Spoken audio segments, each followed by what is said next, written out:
bahasa dan perkembangan bahasa. Bahasa adalah sistem simbol berupa suara, kata, atau tanda yang digunakan manusia untuk berkomunikasi, menyampaikan pikiran, perasaan, serta keinginan. Bahasa membantu manusia berinteraksi, memahami orang lain, dan mengekspresikan diri. Sedangkan perkembangan bahasa adalah proses bertahap di mana anak belajar memahami dan menghasilkan bahasa melalui suara, kata, kalimat, hingga percakapan lengkap. 2. Menjelaskan fungsi bahasa. Berikut 2 fungsi bahasa yang paling utama, yaitu 1. Sebagai alat komunikasi. Bahasa digunakan untuk menyampaikan pesan baik berupa ide, perasaan, pendapat maupun informasi kepada orang lain. Tanpa bahasa manusia sulit memahami satu sama lain. 2. Sebagai alat ekspresi diri. Bahasa membantu manusia mengungkapkan perasaan dan pikiran seperti senang, sedih, marah, kecewa, atau harapan. Dengan berbahasa, seseorang bisa menunjukkan jati diri dan apa yang sedang dirasakan. 3. Menjelaskan 2 faktor yang mempengaruhi perkembangan bahasa. Berikut 2 faktor yang mempengaruhi perkembangan bahasa, yaitu 1. Faktor internal.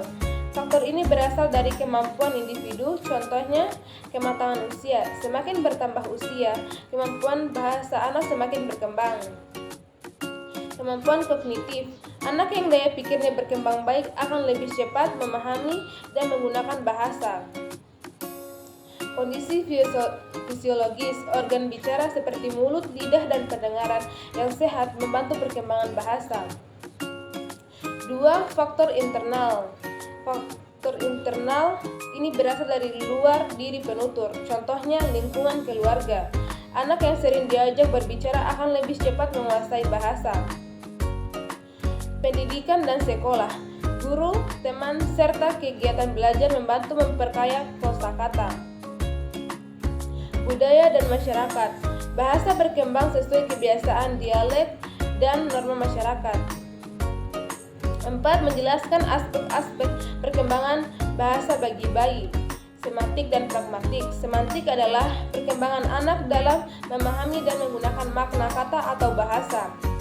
Pragmatik adalah cara anak berkomunikasi secara sopan, tepat, dan efektif dalam kehidupan sehari-hari. Menjelaskan satu teori perkembangan bahasa.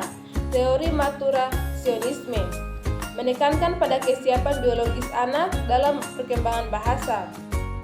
Anak memiliki jadwal alami atau inner clock untuk mulai berbahasa sejalan dengan perkembangan otak dan sistem saraf.